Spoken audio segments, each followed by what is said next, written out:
então, Hebreus 11, são os versículos 32 a 40. Esse é o nosso texto. O texto começamos a estudar na semana passada. Semana passada foi o primeiro passo no trabalho desse texto aqui, no trabalho sobre esse texto aqui. Então, nós vamos ler agora e depois vamos rever as três divisões. E aí vamos seguir nos comentários. Então, Hebreus 11, 32 a 40. Fala assim: E que mais direi?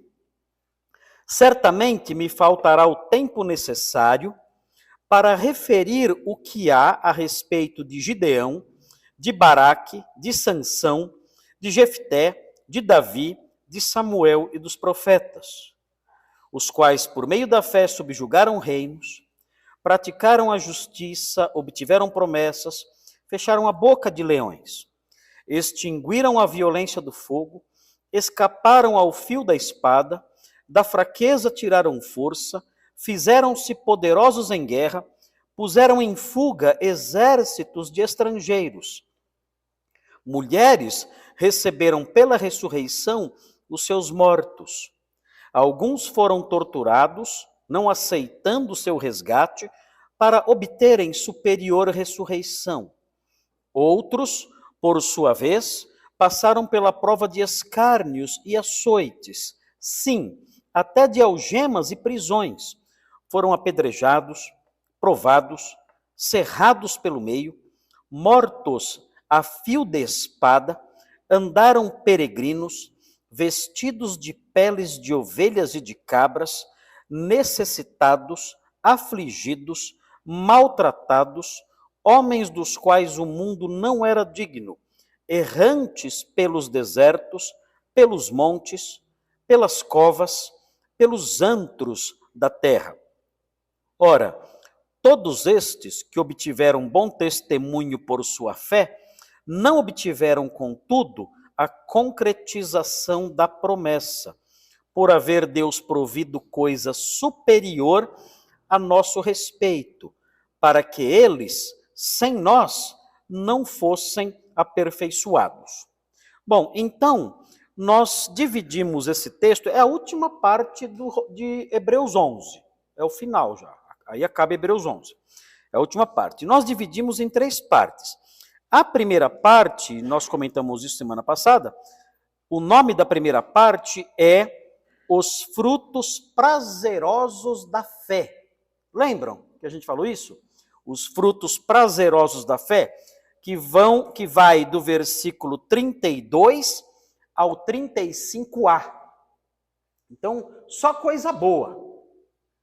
Começando ali com o 33, inclusive, né? Subjugaram reinos, praticaram a justiça, obtiveram promessas, e a coisa caminha só coisas boas.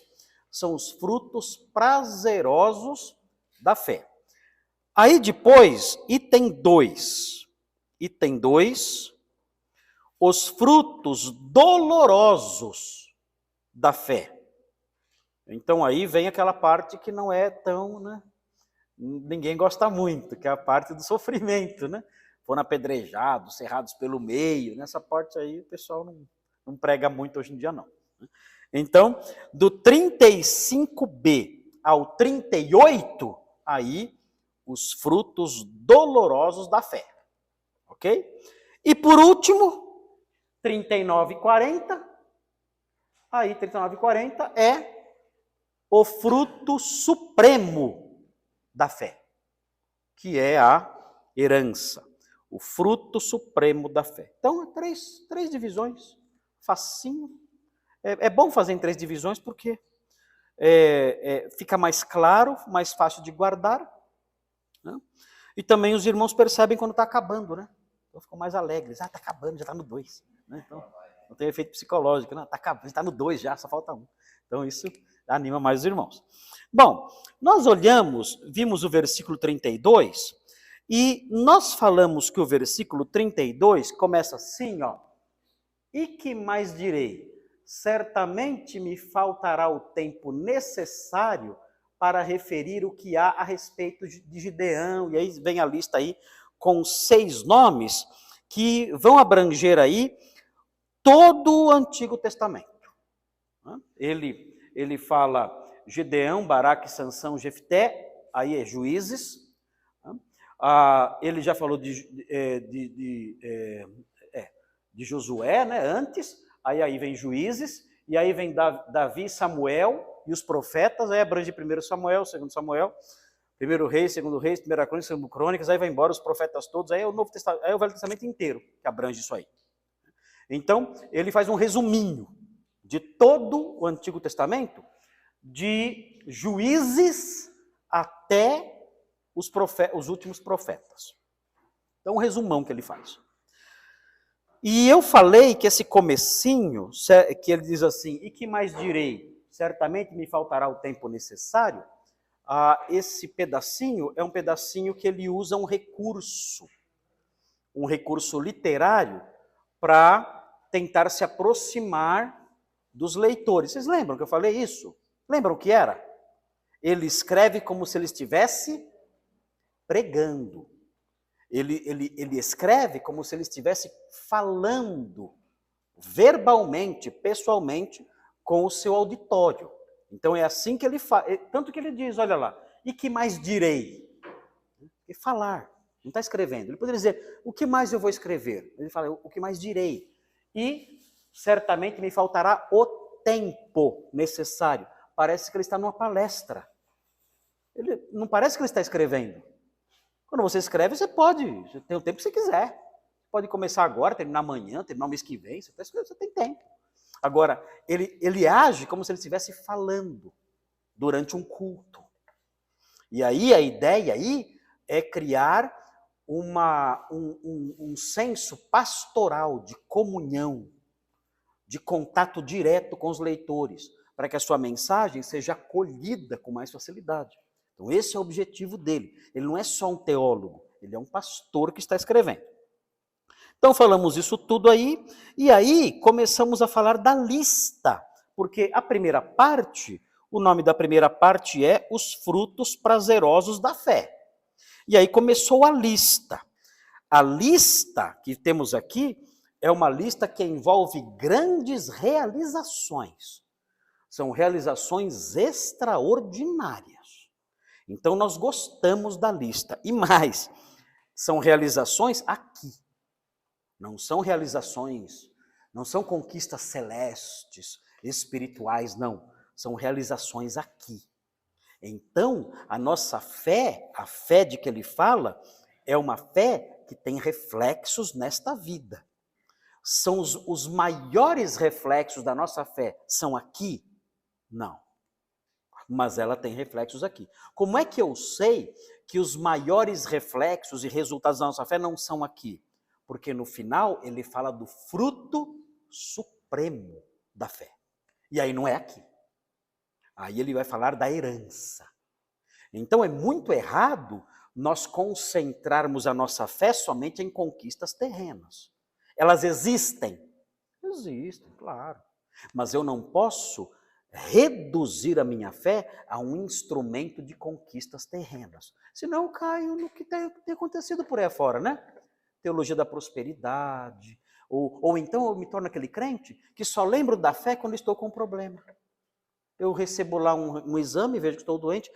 Eu tenho fé que Deus vai me ajudar. Nunca nem pensou na fé na vida. Né? E agora que viu o exame lá, começa a falar sobre fé. Então, nos tornamos crentes assim. O crente que o autor de Hebreus quer criar aqui com esse ensino é um crente que vê as coisas dessa forma. Ele fala assim, olha, a fé, ela está por trás de grandes realizações deste mundo. E ele dá 10 exemplos disso. Mas a fé também está por trás de grandes sofrimentos. A pessoa que tem fé, ela também padece. E nem uma coisa, nem a outra dessas duas são o fruto supremo da fé. O fruto supremo da fé é uma herança, que não é algo que se conquista aqui neste mundo agora. É algo guardado para o amanhã. Então é isso que o autor de Hebreus quer nos ensinar. É uma visão equilibrada, não é? É uma visão equilibrada. A Bíblia fala, se a nossa esperança em Cristo se reduzir apenas a esta vida, como é que termina o versículo? somos os mais miseráveis entre todos os homens. Isso aí tem muito evangélico que se encaixa nisso. Você olha evangélico, que a esperança dele em Cristo é só nesta vida. É só aqui. Ele só pensa em Cristo e só serve a Cristo com esperança nesta vida. O apóstolo Paulo olha para esse evangélico e fala assim, você é pior que um incrédulo. Você está entre as pessoas mais miseráveis, desgraçadas entre todos os homens. Porque você confia em Cristo apenas para esta vida. Então você é de todos os homens, você é o mais infeliz. É melhor não ser nada. É melhor nem ser evangélico. Vira ateu logo. Porque é mais infeliz do que um ateu. Paulo fala, somos os mais infelizes, miseráveis de todos os homens, se a nossa esperança em Cristo estiver somente aqui. É muito sério isso, muito sério. E ele fala isso no contexto da ressurreição, dizendo, olha, nós temos que, a nossa fé em Cristo envolve a ressurreição dos mortos, uma herança futura, num novo céu, numa nova terra, numa vida eterna. Essa é a nossa esperança. Esse é o fruto supremo da fé, não uma esperança somente aqui. Se for somente aqui, já está lá a sentença. Somos os mais infelizes de todos os homens. Como é triste, né? Acho que o apóstolo Paulo ia olhar para muito crente e ia falar, olha, você é um infeliz dentre os maiores infelizes que há. Você é uma palavra feia, né? Mas entendo a palavra, você é um desgraçado, né? Você é um desgraçado, no sentido não de pejorativo, sei lá, como usam por aí, mas alguém que é vítima de uma desgraça, né? Você é um desgraçado, vítima de uma desgraça maior do que qualquer outra pessoa. Porque você crê em Cristo somente para esta vida. Isso torna você um miserável, entre os piores. Era melhor não crer em nada. Então, aqui nós temos uma visão bem equilibrada. E é bom isso. Então, eu tenho uma fé que tem reflexos no dia a dia aqui. Tenho uma fé que pode me trazer encrenca, e encrenca séria. Eu posso ser morto por causa da minha fé. Mas eu tenho uma fé também que produz um fruto perene, eterno, maravilhoso. Então, vamos em frente. Ah, pastor, será que a minha fé vai trazer coisas legais ou coisas tristes? Vai trazer as duas coisas. Tanto legais quanto tristes. Mas não ligue muito para isso, não. Fique de olho lá na frente. No final, né, tudo vai dar certo. Agora é assim, ó. No final é assim, ó. E não para mais. Ok? Muito bem. Vamos ver então os 10 itens que aparecem aí. Qual é o primeiro item que aparece aí? Vocês viram? Na semana passada nós vimos já, né? O primeiro, né? Qual é o primeiro? Pela fé eles fizeram o quê? Está aí no versículo 33. O que eles fizeram pela fé? Subjugaram reinos. Então, é uma grande conquista ou é uma conquista pequena? Quem aqui já subjugou um reino? Levanta a mão. Eu nunca consegui. Nem um vilarejo, né? Nada. Né? Nunca subjuguei nada. Mas aqui o texto fala que eles subjugaram reinos. Eu mencionei na semana passada o caso de Baraque. E coloquei Juízes 4:24, que nós já lemos, né? Nós já lemos Juízes 4:24. Falei de Gideão, Juízes 7. Falei de Jefté, Juízes 11. Falei de Sansão, Juízes 16. E falei de Davi, 2 Samuel 8:1. Ok? E eu mencionei para vocês, eu falei também, que essa é a única passagem na Bíblia que associa a fé com vitórias militares. É muito legal isso aí, né? Os heróis, os grandes generais, reis, soldados, guerreiros do passado, homens de Deus, as suas vitórias militares eram decorrentes da fé. É a única passagem da Bíblia que associa a vitória militar com fé, mostrando a importância da fé na experiência aqui diária, né, terrena do crente. Muito bem. Qual é a segunda conquista que aparece aí? Olha o texto lá. Qual é a segunda? praticaram a justiça. Qual é o entendimento que a gente tem disso? Praticaram a justiça. Quando fala praticar a justiça, a primeira coisa que vem na nossa cabeça é o quê? Praticar a justiça. Ou seja, fazer o que é fazer o que é justo. E não é errado entender assim. Note bem, não é errado você entender esse texto como o seguinte, olha, esses homens, eles sendo fiéis e sendo crentes em Deus, eles tinham um modo de comportamento marcado pela retidão. Justiça aqui seria retidão na vida. Faz sentido? Claro que faz sentido.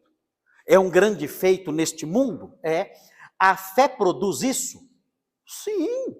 Não é errado eu entender desse jeito. Então, se até hoje, lendo esse texto, você entendeu assim, isso não é nenhum absurdo. Não. Realmente.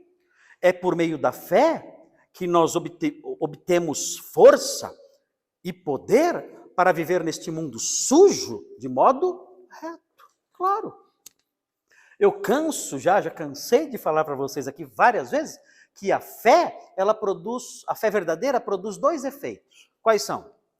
Perseverança e qual outro? Transformação. A fé verdadeira produz dois efeitos.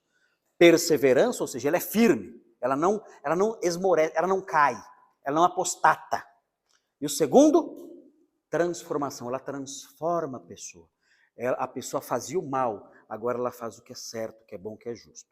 Então não é errado isso, mas, note bem, nós podemos, à luz do versículo 32, nós podemos incluir nesse conceito, praticaram a justiça, nós podemos incluir algo que talvez seja dominante na mente do escritor.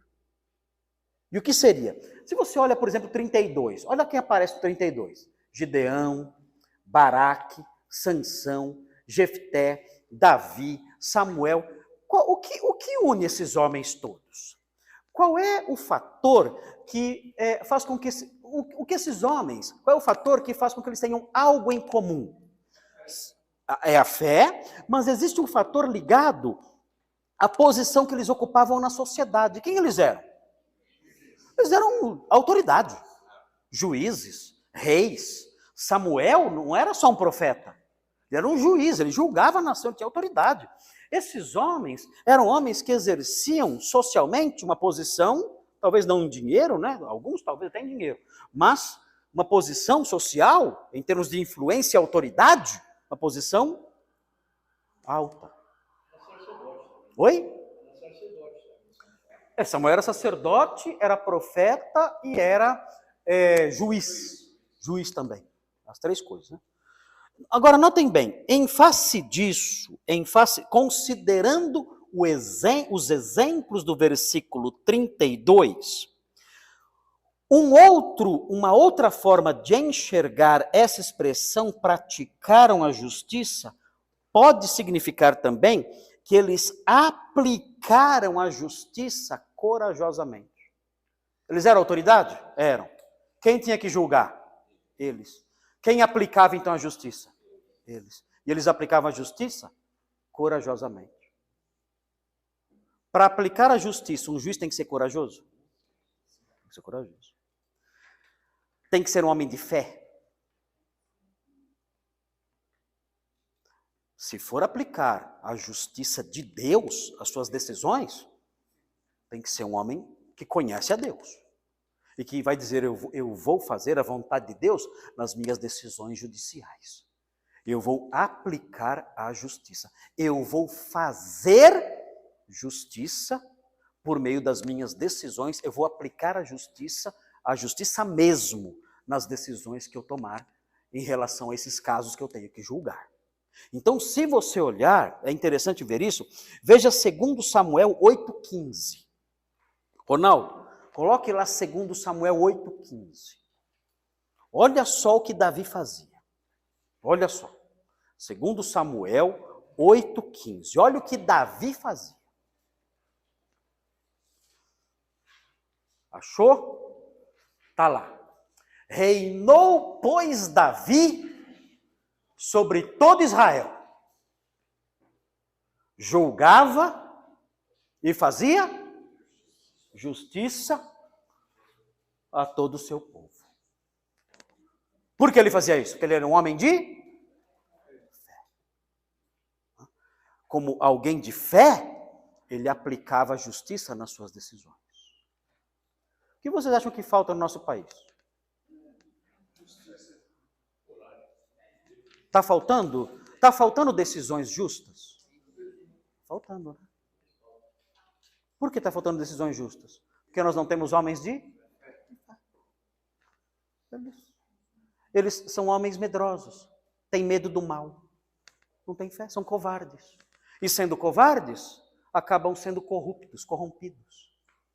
São comprados, influenciados por ideologias falsas, interesses pessoais, e a justiça não é feita. Então, nós ouvimos aí... Oi? Você fez assim? Época da câmera? Você fez assim?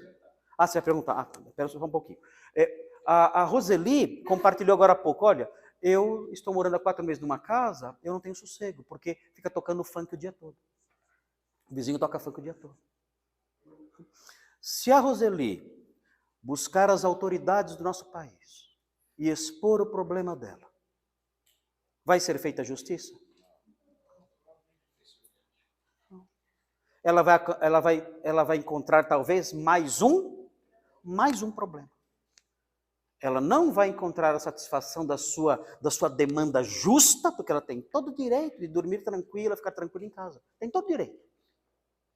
O Estado tem obrigação de garantir isso para ela, que ela pague impostos, e o Estado tem obrigação de conceder isso a ela. O Estado dá isso? Não. Se ela for procurar os seus direitos, ela não receberá uma sentença justa disso, e ainda terá mais um problema. Talvez o rapaz lá aumente mais o som ainda, e comece a persegui-la, e ela não vai ter onde correr.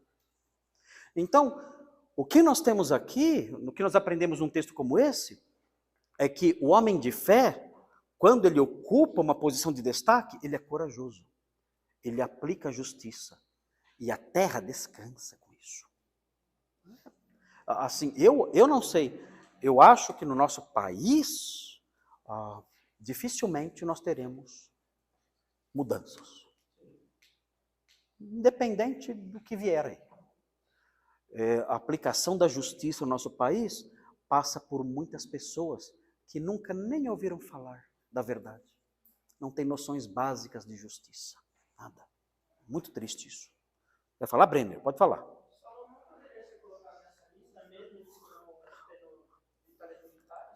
Pode ser colocado, porque ele fez julgamentos justos. Mas eu não sei se ele estava sendo pensado.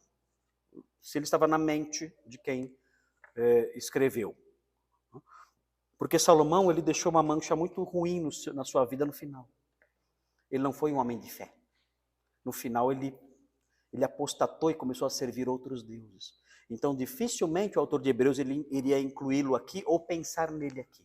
Mas se nós isolarmos um pedacinho da vida dele, ele diria, olha só, homem de fé como age. Mas o autor de Hebreus está olhando a vida toda da pessoa. Né? E Salomão apostatou no final da vida. Muito bem. Outra coisa importante, praticaram a justiça, levando em conta a posição de autoridade da pessoa. Olha só o que significa também. 1 Samuel 12. Ronaldo, veja lá 1 Samuel 12. Oi.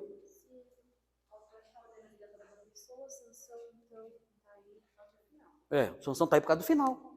Especialmente por causa do final. Aliás, vai falar do Sansão 2 vezes. Daqui a pouco vai falar do Sansão de novo.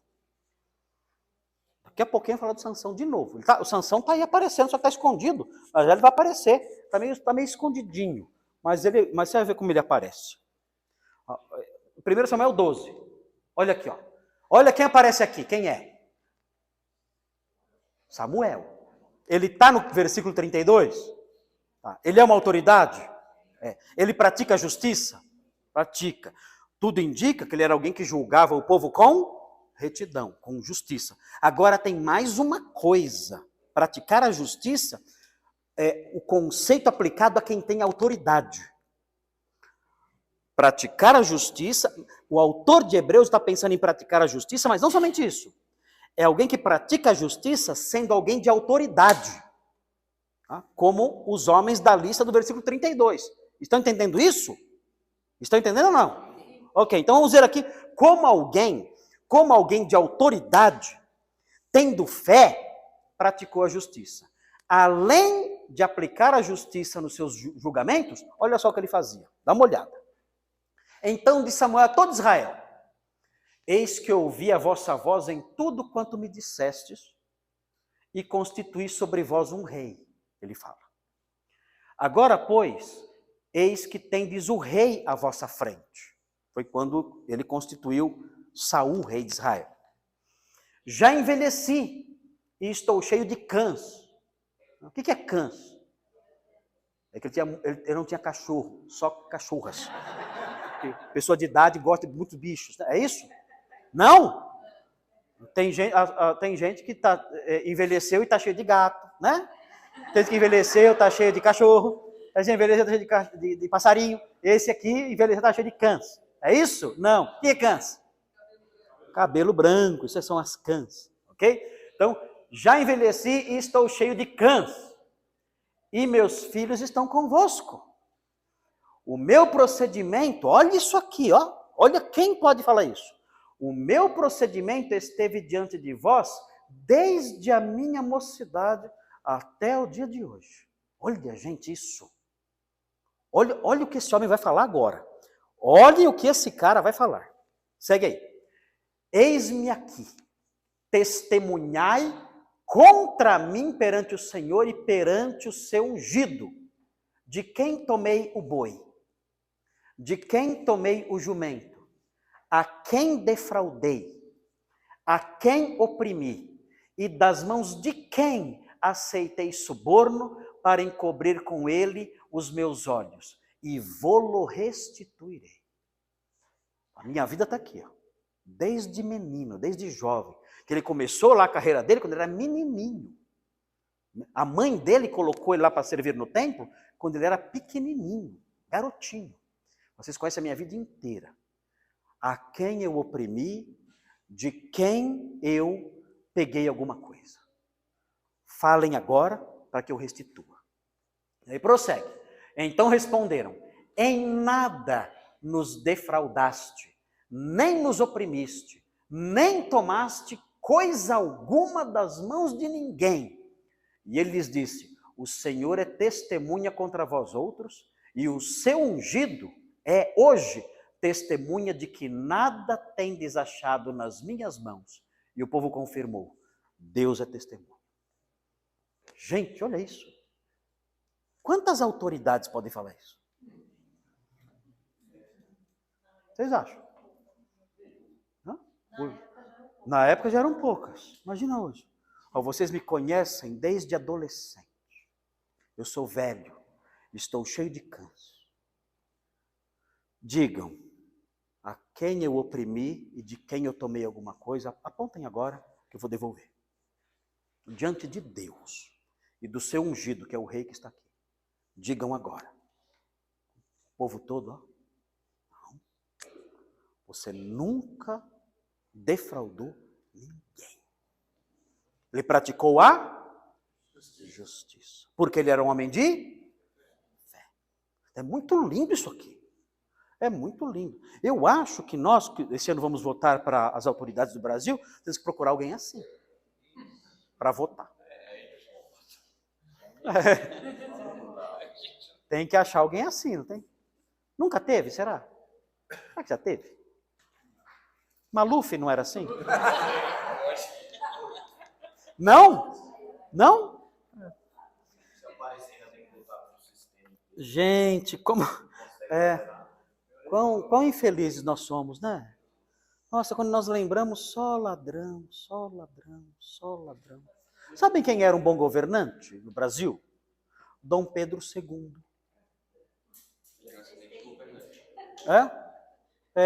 Eu não tinha nascido ainda. O senhor chegou a ler a Constituição do Império?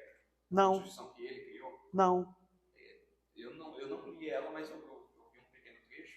E pelo que eu vi, assim, ele tinha esquemas de punir quem era corrupto e fraudulento. Sim. Não perdia cargo, era preso. Era bem... E sabem que ele estudava grego e hebraico, estudava a Bíblia? Falava fluente hebraico. É. E tinha um amor pelo Brasil. Sabe o que acharam com ele quando ele morreu lá na Europa? Acharam com ele uma caixinha com terra do Brasil, nas coisas dele. Que ele foi embora, não podia mais voltar, ele levou um pouquinho de terra do Brasil e guardou. O amor que ele tem pelo Brasil. E dizem que era um homem de uma retidão. Ele casou com uma moça e mostraram a pintura da moça antes de casar. Era linda a pintura. E ele, eu não vou casar. E casou. Aí chegou a moça de navio.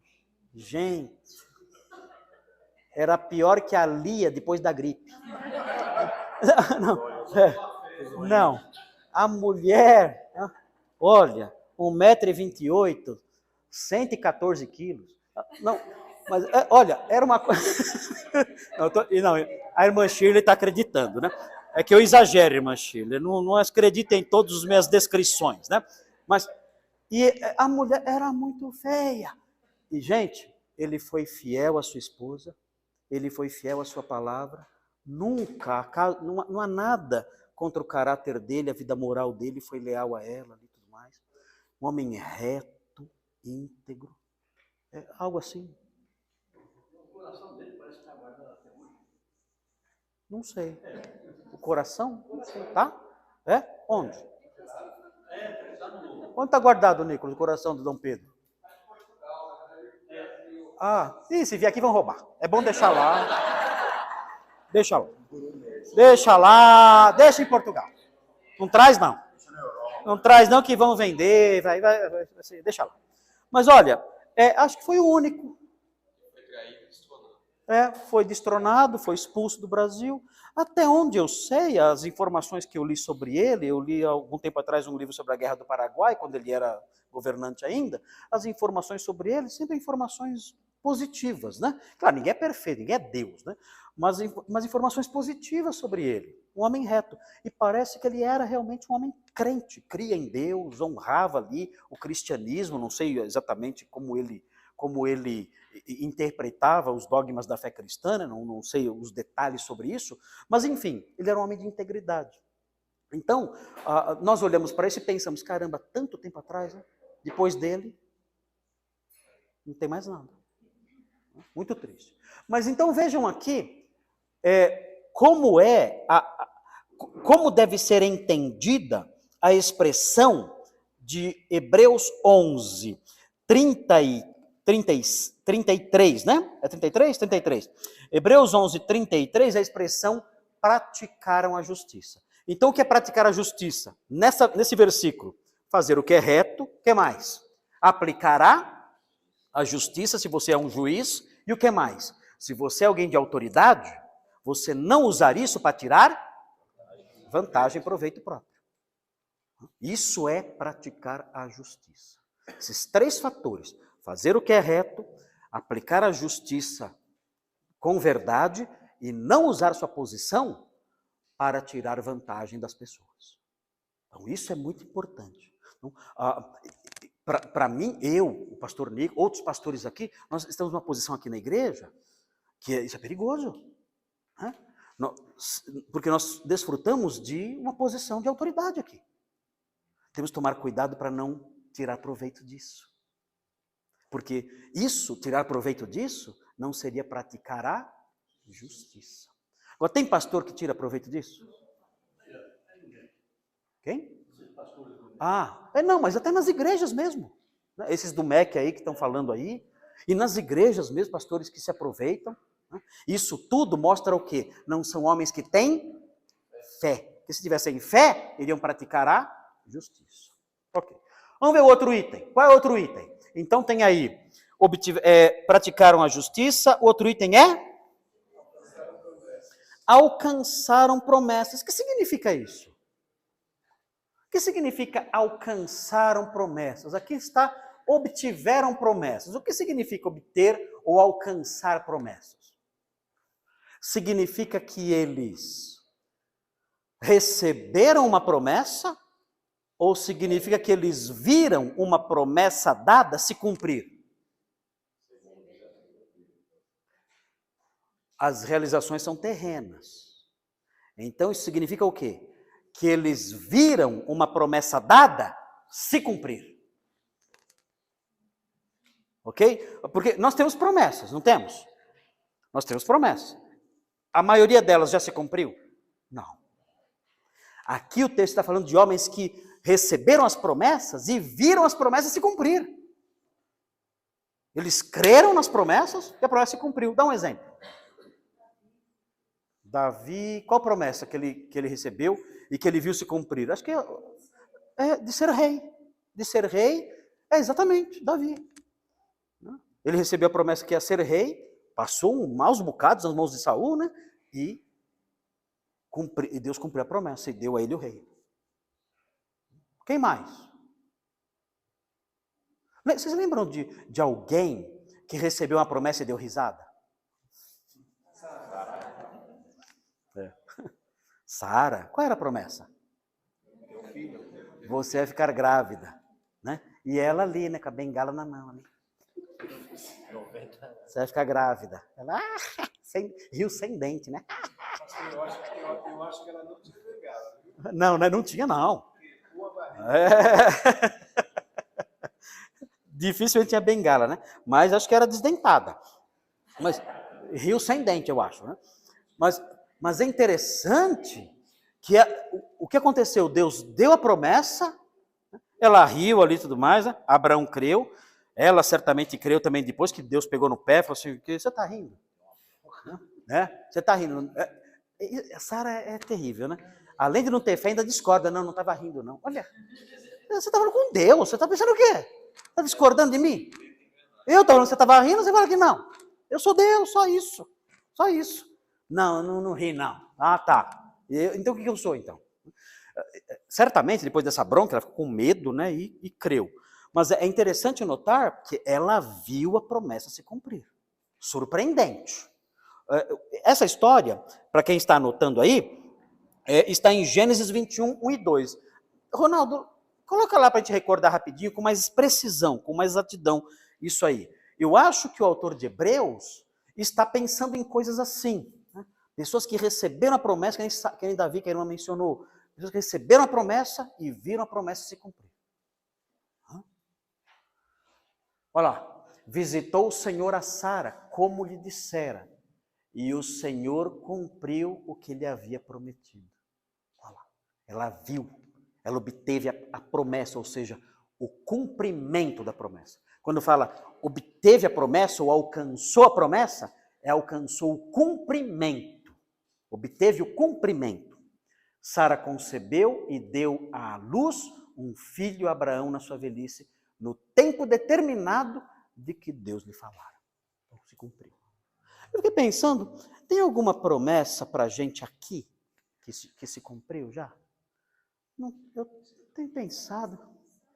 Mas a gente não consegue ver. Tem isso, né? Ele prometeu o Espírito Santo a quem crê. Assim, eu acho que uma promessa que nós obtemos pela fé, obtemos o cumprimento pela fé, isso aí que a Sofia falou, a dádiva do Espírito Santo, a gente não percebe isso, né? Assim, não tem assim um sinal como acontecia antes, né? Quando o Espírito Santo veio pela primeira vez sobre os gentios, sobre os judeus e sobre os samaritanos, teve uma evidência sobre aquele grupo lá. A gente recebe o Espírito Santo e quando a gente crê, a gente nem sabe que recebeu o Espírito Santo. Mas uma coisa que a gente percebe é a promessa do novo coração. Não é verdade? A promessa do novo coração, isso, depois a gente fica sabendo, né? É porque o Espírito Santo veio habitar em mim. Mas a promessa do novo coração, isso a gente vê. A gente obtém o cumprimento. Você crê e ele muda o seu coração. Vocês acham dessa minha avaliação? Quando você faz alguma coisa errada, o Espírito Santo... Vocês... Antes de ser crente, a gente se orgulhava. Nem não é? ligava. Nem ligava. Agora... Você pesa as coisas. Exatamente. Tem um peso muito grande. Você fala, não posso fazer isso porque isso não está correto. E a gente não era assim. A gente tem um freio agora. Eu estava falando para minha filha, a Sofia, eu estava contando para ela, ela estava vendo um filme sobre vulcão, um vulcão que entrou em erupção, e eu lembrei que eu já fui num vulcão uma vez. Muitos anos atrás eu fui para o Havaí, que eu era surfista. Não estou brincando. Eu fui fazer um curso no Havaí. E a ilha do Havaí que eu fui fazer o curso, ela tinha um vulcão, chamado vulcão Haleakala. É o nome do vulcão. A ilha é o vulcão, na verdade. E eu fiquei lá um mês pedindo a Deus para não mande fogo do céu, né? Não faça isso. Enfim, eu fiquei lá. E eu vi várias histórias ali e tudo mais. E na ilha tem inclusive a casa de um missionário. Esqueci o nome do missionário agora. Na época do século XIX, em que os missionários americanos visitaram as ilhas do Pacífico, tudo mais, evangelizavam os índios, tudo mais. Né? E tem uma história que é assim: chegaram alguns navegantes na ilha e começaram a zombar dos missionários. Começaram a rir dos missionários. Assim, crente aí, tá, isso aqui, aleluia, irmão, essas coisas que o pessoal faz. Né? Aí, um índio da ilha, lá do Havaí, de uma das ilhas do Havaí, falou assim para esses navegantes: olha, não zombe dos missionários, não. Por que não? Falou assim: você está vendo aquela pedra ali, ó? Eles olharam, tinha uma pedra lá. Sim, o que tem? Olha, se não fossem os missionários, nesse momento, eu e minha tribo estaríamos sacrificando vocês todos naquela pedra lá.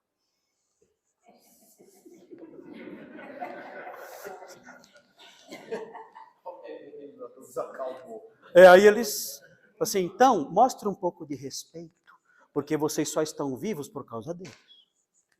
Eles explicaram o evangelho para a gente. Então é bom vocês respeitarem um pouco os missionários. Olha a pedrinha lá. Já pensou? Calou a boca na hora. O que aconteceu com aqueles índios? Eles tiveram uma mudança de coração. E isso é promessa. Quem crê em Cristo tem o seu coração. E não é papo furado. É real. É verdade. Nós antes, quando fazíamos o mal, a gente contava vantagem.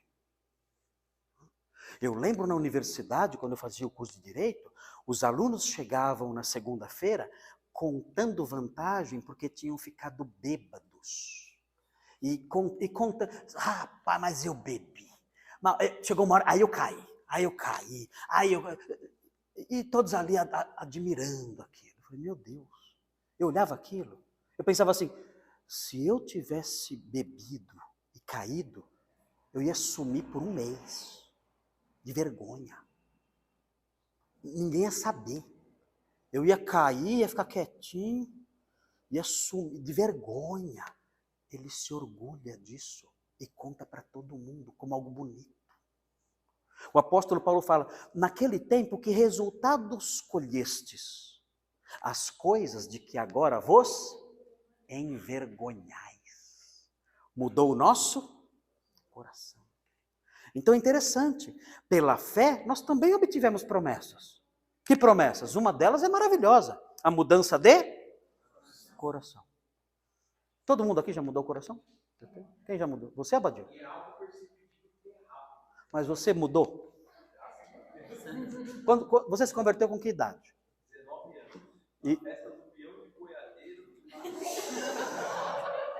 anos. Então você recebeu um coração de boi.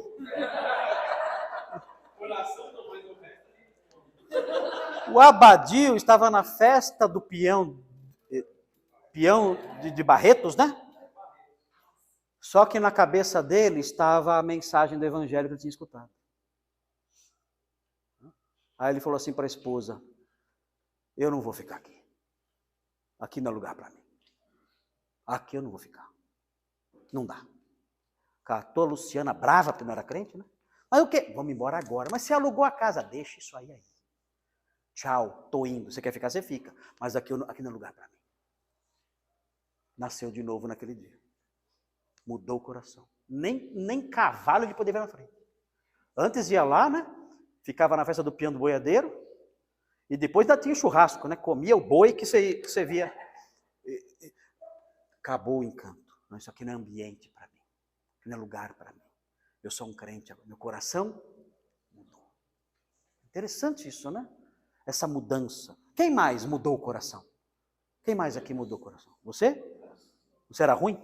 Não, ruim não. Não era ruim. Você era um santo. Ah, não. Mas você se converteu com que idade? 37. Aí mudou o coração? Qual era a marca principal que mudou? Hoje eu passo aqui na rua. Vivia na noitada.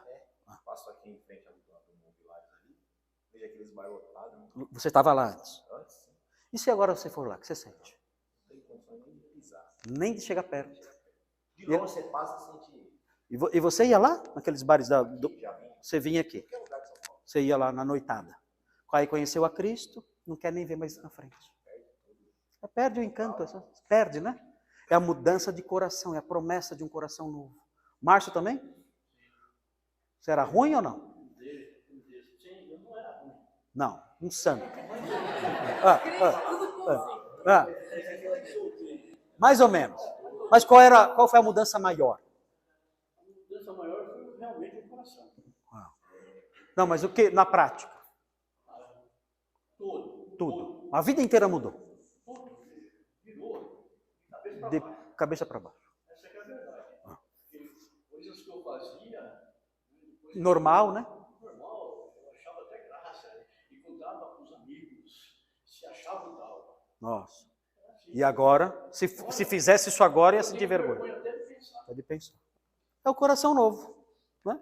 Então, o crente é assim. O que é triste hoje em dia, é que estão anunciando um evangelho que não converte a pessoa. Só muda a pessoa de endereço. Antes ela ia na casa de Umbanda. Ela mudou de endereço, foi para a rua de trás.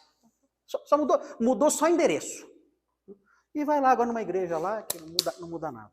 É isso que matou o evangelho. É uma mensagem que não transforma ninguém, porque não é a mensagem da fé. A fé, ela faz a pessoa obter promessas, o cumprimento de promessas. Nesse caso, há um novo coração. Coração diferente. Ok, muito bem. Mais um pouquinho só aqui. Obtiveram promessas e essa aqui é fácil. Essa aqui é fácil.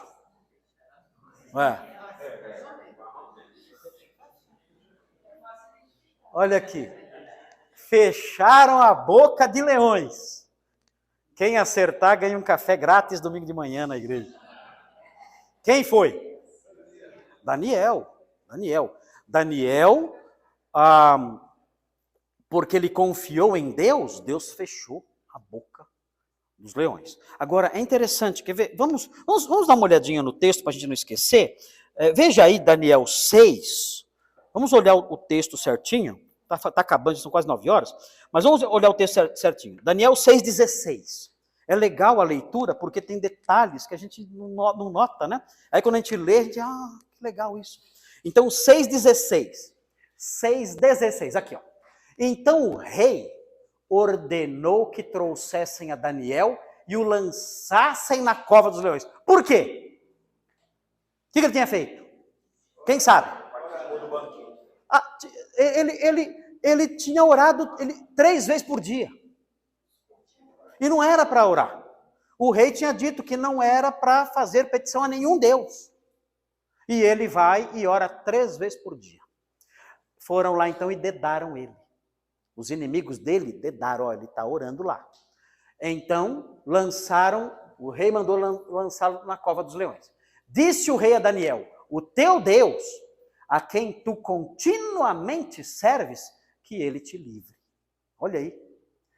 Foi trazida uma pedra e posta sobre a boca da cova. Selou-a o rei com seu próprio anel e com o dos seus grandes, para que nada se mudasse a respeito de Daniel.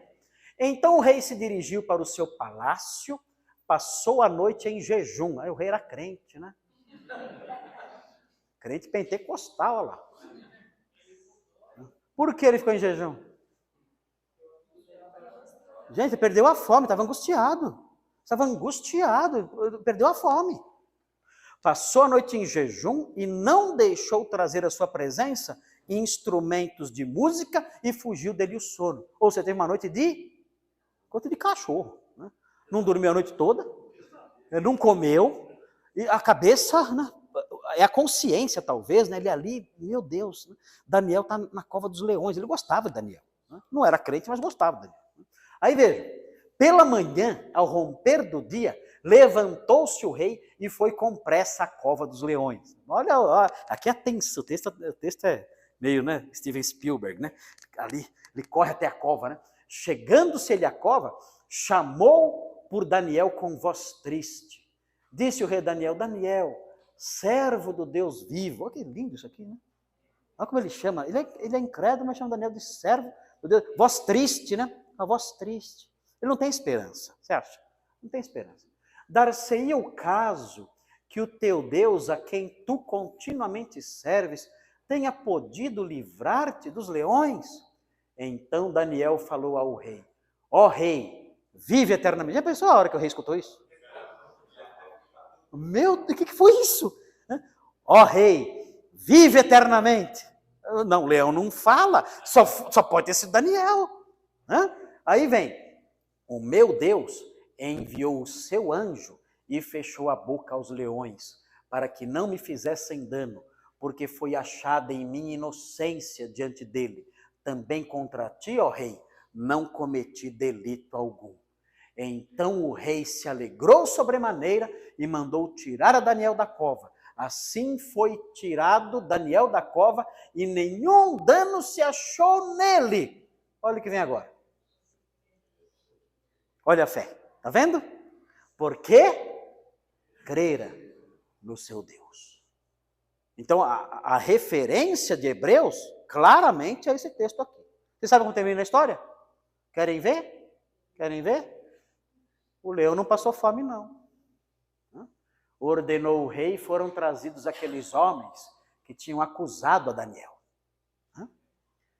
E foram lançados na cova dos leões, eles, seus filhos e suas mulheres. Olha como era antes. Antigamente era assim. A pessoa errava, era ele e a família pro brejo. Não era só a pessoa. Era terrível aquela época. Olha só como o leão estava com fome. E ainda não tinham chegado ao fundo da cova, e já os leões se apoderaram deles e lhes esmigalharam todos os ossos. Isso torna o milagre de Daniel ainda maior. Que nem chegou no chão. Jogou, já os leões já pularam. Pegaram, esmigalharam. Então mostra que eram leões ferozes. Mas Deus falou, quieto.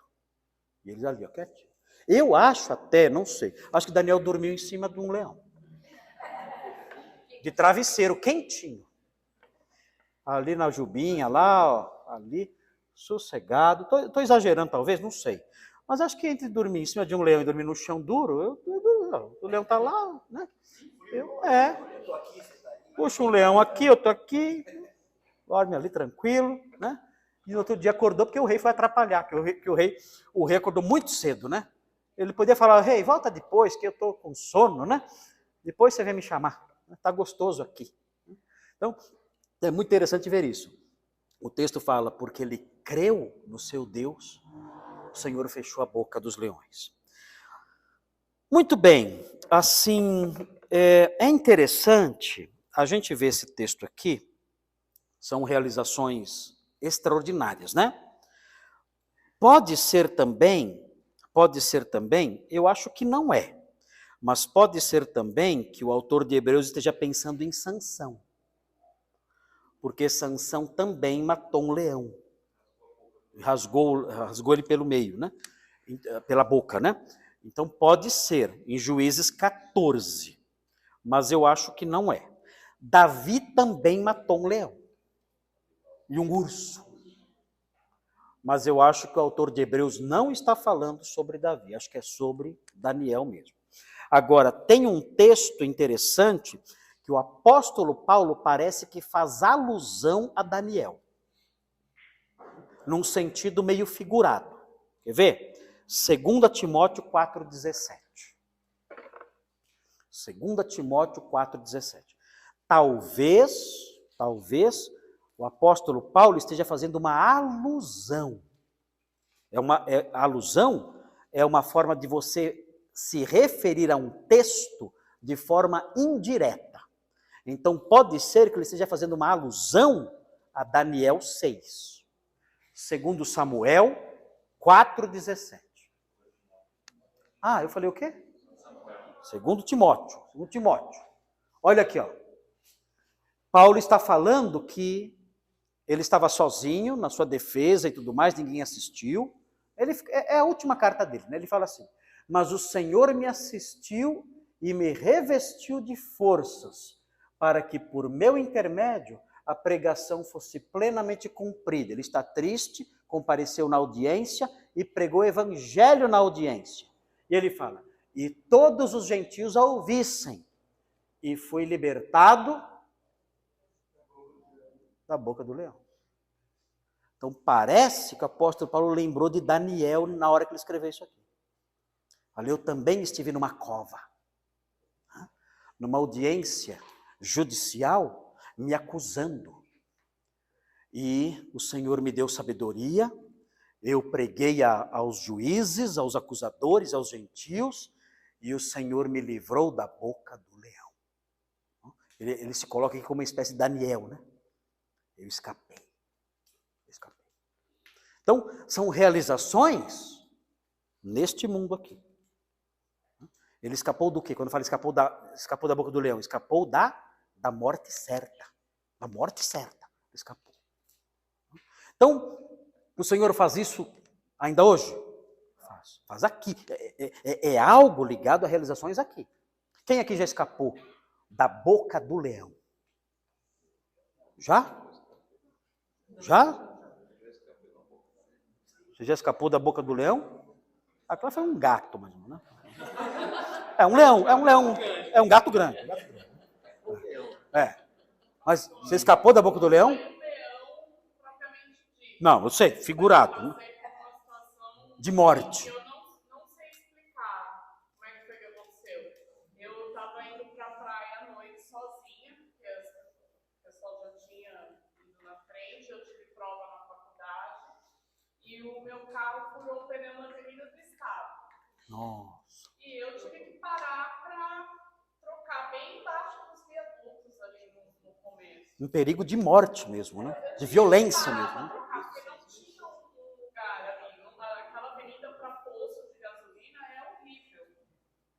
E aí eu falei, bom, ou eu vou ter que trocar, ou eu vou ter que chamar alguém, porque eu já tinha dado um bom pedaço com o pneu furado. E quando eu peguei a chave do carro, a chave de roda, ela caiu num bueiro.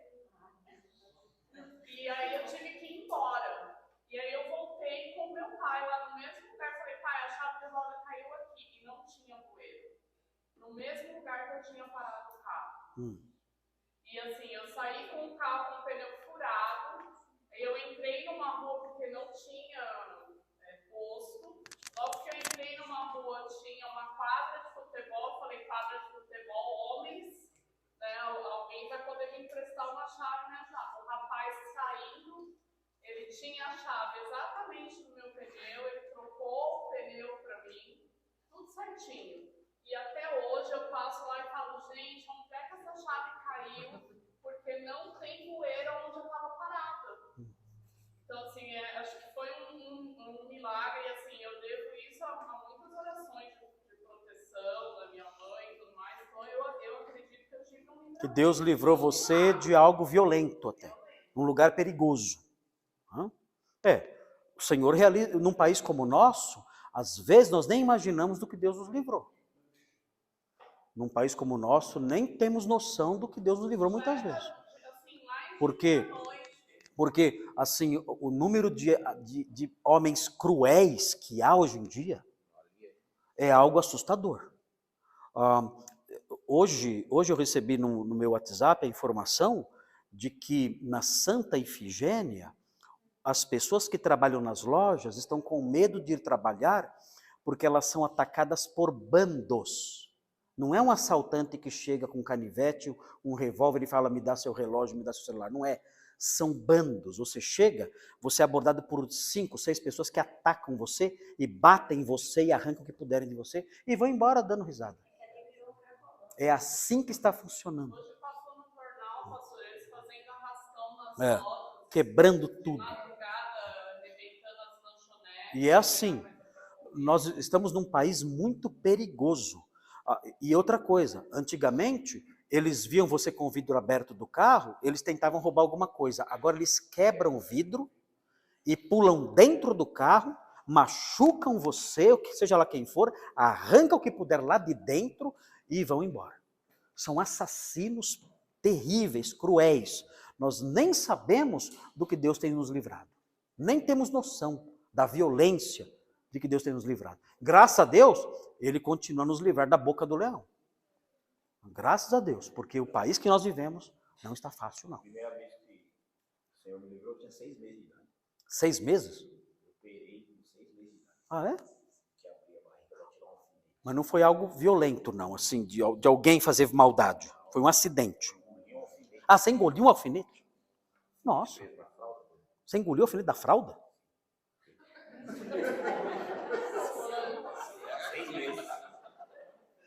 Então você é. Antigamente prendia. Sim. E você engoliu. Fadinha chupeta, fadinha. E tá vivo aí. Engoli. Hoje tem cicatrizou. Tem a cicatriz.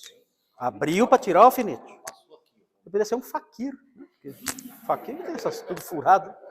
Olha cada coisa. Engoliu o alfinete, teve que abrir a barriga para tirar o alfinete. O milagre foi passar aqui. É, ué. Ele era aberto. Podia cuspir o alfinete. Você também engoliu o alfinete? Não? Pastor, em 2006, junho, estava chegando o caminho do Pedro de casa, e 2 homens me abordou numa mão, eu estacionei o carro, esses 2 homens desceram. Aconteceu uma situação ali, eu acabei numa violência com eles, que era um assalto, né? Eu acabei reagindo. Um dos rapazes puxou a arma, me deu 3 tiros na roupa e a arma não disparava. Quando eu notei isso, eu corri para o público que estava no sorteio lá em casa, e o homem me chamava, quando ele pôs a arma para cima, a arma disparou na quarta. Olha só. São livramentos de mortes cruéis, né? Mortes cruéis. É a isso que Paulo se refere. Ele me livrou de uma morte cruel. Ele me livrou da boca do leão. Algo como isso que ele falou agora. Ele disparou 3 vezes em mim e não os tiros falharam. Então isso é um livramento de Deus. Né? E Márcio? Foi um assalto Também? Também. Uma perua, nós estávamos trabalhando na confecção e a perua estava cheia de nós estávamos levando as malhas para ser costuradas. E aí furou o pneu ali na quarta parada, na Lima Lupe. Aí eram umas 10 horas da noite, estava fazendo hora extra. Isso há 30 anos atrás. Aí estamos lá trocando o pneu, aí desce 2 caras, falam assim, o pneu não furou por acaso. Nós colocamos as coisas para o pneu furar, vocês acabam de trocar o pneu, entram para colocar o nosso para dentro da perua, eram 2 caras, um dirigia e o outro com um revólver apontando para mim e para mais 2 caras que estavam comigo. Aí, lá vamos nós, pegaram ali a Aricanduva, né? Mas conta logo a história, porque não vai até o fim da Aricanduva, não.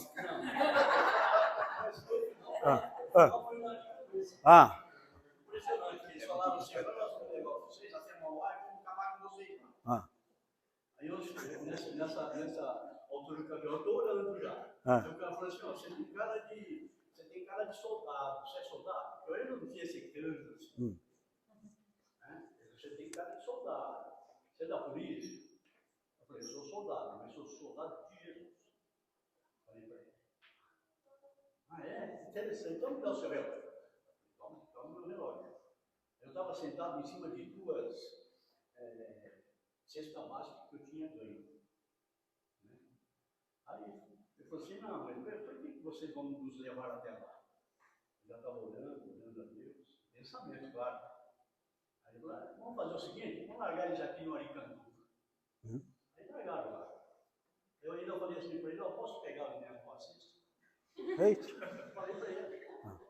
Aí ele falou, pode sim, eu não quero fazer peso. Aí você levou. Eles foram embora com a perua. É assim, tudo isso é livramento de Deus. Tudo isso é livramento de Deus. E nós temos várias histórias de livramentos assim, de coisas violentas.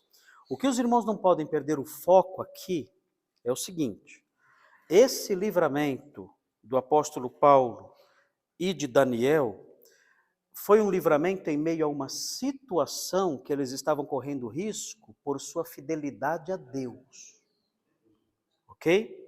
Então, todas as histórias que os irmãos contaram aqui são histórias de livramento de Deus. Todas. Mas o texto aqui fala o seguinte, olha, imagine você estar numa situação de perigo de vida porque você é crente. Entendeu? Alguém chega e fala assim, olha, quem for crente eu vou matar. E Deus livra você, você dizendo, eu sou crente. E Deus livra você. Ou então, olha, estou pregando o evangelho. Alguém chega e fala assim, ó, quem prega o evangelho aqui a gente mata, aí você vai morrer. Aí Deus livra daquilo. Então é esse tipo de morte que o texto fala. Por que Daniel foi lançado na cova dos leões? Ele orava. Por que Paulo estava preso? Ele pregava. Então é esse tipo de situação. A situação que vocês têm contado mostra o livramento de Deus, sem dúvida. Mas o texto aqui fala de um livramento de alguém que está correndo risco de vida por causa da fé, do evangelho, da verdade.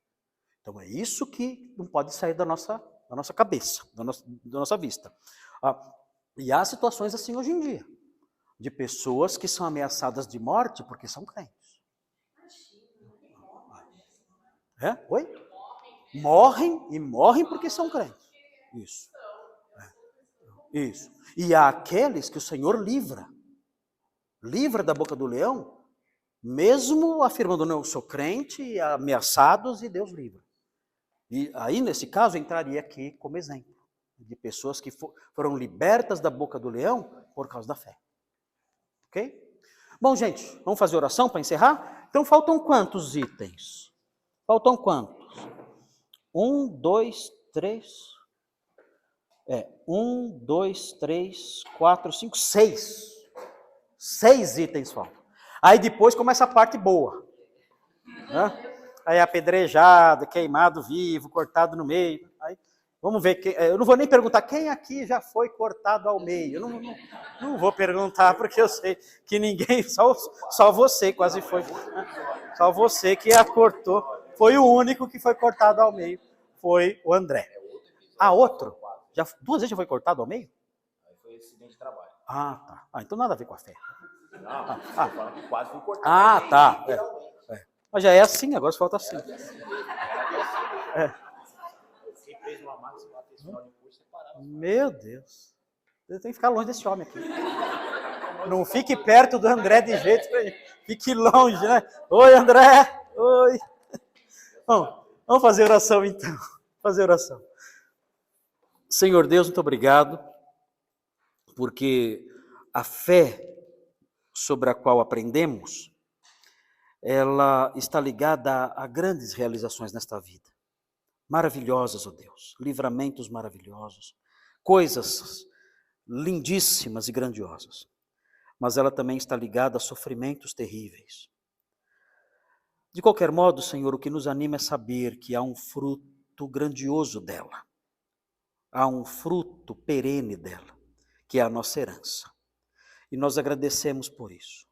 Ajuda-nos, Senhor, a sermos pessoas de fé. Em qualquer circunstância. Mesmo quando a fé nos levar por caminhos perigosos. Que sejamos firmes, apegados ao Senhor sempre. E que nunca percamos de vista o fruto glorioso e futuro da fé. Que é a promessa que o Senhor nos fez de entrarmos no seu descanso. Queremos pedir que o Senhor nos abençoe agora que vamos para casa, que o Senhor nos livre da violência, dos perigos, como tem feito até aqui, e que o Senhor nos conduza em paz para as nossas casas. E que o Senhor nos reúna novamente aqui para conhecermos a sua palavra e louvarmos o seu nome. Em nome de Jesus pedimos. Amém.